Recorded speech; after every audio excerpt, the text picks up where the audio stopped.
I'm making this recording because I know a lot of people that I'm contacting now really don't give a crap what time it is.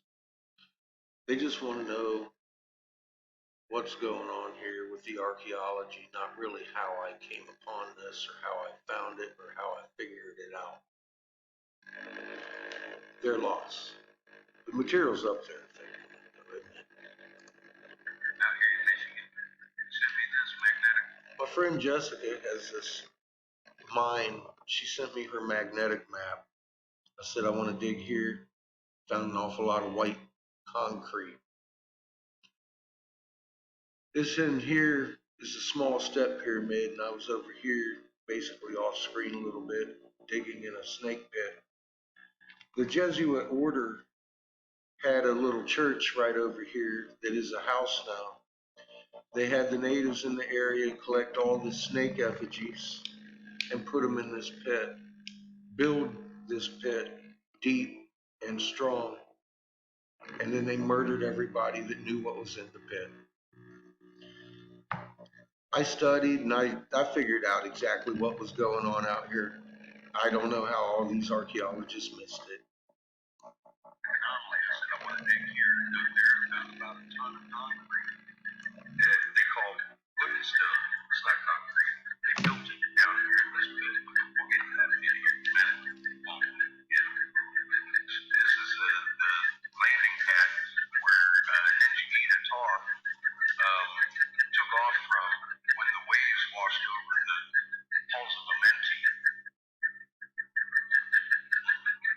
Still under about 15, 20 foot sand. We've uncovered these fucking white temples and the feathered serpents. Feathered serpents? Oh, yeah, feathered serpents. They're amazing. Here, we've got teeth on this bad boy. It runs the same way teeth in Peru run. I was like, oh no, he's got There were hundreds of this honestly, size surrounding the big after one. about 3 weeks of moving effigies like this, out from around this, yes, you can see that snake eye, can't you? Yeah, that's real. Where's my draw again? Oh my goodness, look at here. His eyeball. See his eyeball? With a little slit in the middle. And the snaky snakes all around his eye. Yeah, this thing is immaculate and beautiful. It went through a nuclear detailed. which the natives around here said they or well, everything around here has the yellow glass telltale signs that they used to identify Sodom and Gomorrah with. So I've just proven the Native Americans' legends of what happened here. They had these effigies up around the temples, and when the Jesuits came in, they made them pile all the effigies in the area around this and bury it and murdered everybody that knew what was in the hole, except for a couple who escaped. This snake pit was full of pain, and it can't be covered back up again. See the slit of his nose? There's a fang right over here. A bunch of this thing is made out Big of black fangs. It's huge. So as I was recording and televising this going on over here 3 weeks, actually took me 3 weeks to dig down to this. There's another 10-ton effigy at the nose of this. I didn't get to uncover.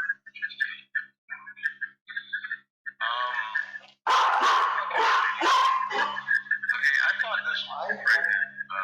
Earth Mother, and because it looked like it had a cape of feathers around it and everything. I'm like, what is going on here? I was pretty aggravated because I was actually looking for Mardi Gras temple that took off from. I thought we had ISIS temple here. My DNA will only integrate and activate this temple. Well, thank you, Justin. I thought I had a guy with a headdress and she tilted it over. There were these and I realized what we had this hole the pregnant mother goddess. So I dug a little more. And we found the teeth on this. I was like, I'm so stupid. And then what? A friend of ours, Lisa. Yeah, I knew the temple were there. I didn't know which one it was. once. I thought it was the Isis temple. It's not. It's Mardi Gras temple. The feathered serpent. If you haven't made that connection yet, I'm not so sure you're an archaeologist. Now, this was found Just think about that. by a friend that saw us off on chat. She lived close. She came by and decided she wanted to help. An amazing egg. It's very detailed.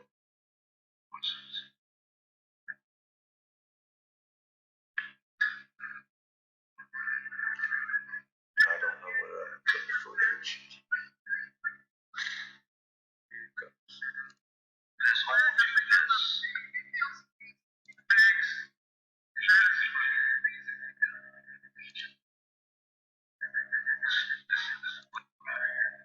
It's a very detailed egg.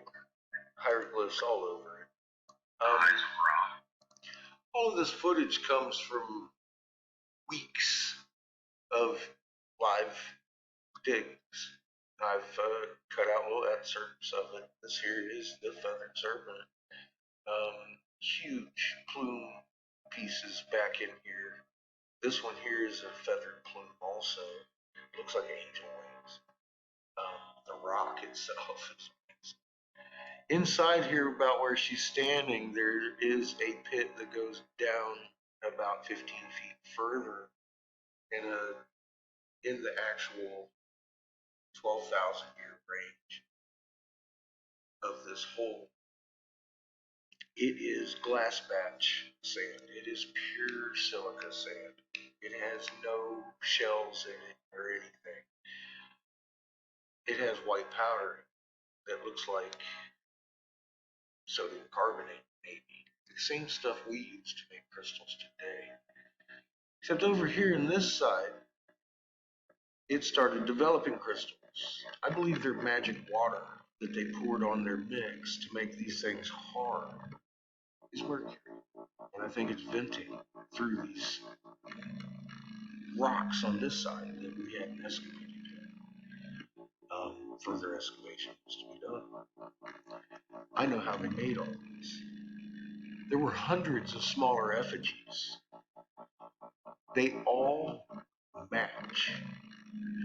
There's no way some engraver made every one of these without a CNC machine, or they poured these into molds. There's no way. They are way too detailed. There's flowers all over in the pattern. The intricacies are amazing. And this thing is covered with yellow glass. And so are some of the parts out here. You can tell they were exposed to the blast. The skin on this got really hot and busted off in places. You can see big chunks going over here. They were not hammered off. They were heated and cooled, and they blew off this great big piece of jade. This thing is huge. They did not carry this back in their medicine bags. This is one of the biggest archaeological discoveries in North America, and it needs to be done right. Obviously, I am not an archaeologist, but do your homework and you can find stuff like this. I don't know what you would call me, but I knew it was there. All I had to do was dig. There it is. Thank you, Jessica. This is her private land. Keep that in mind.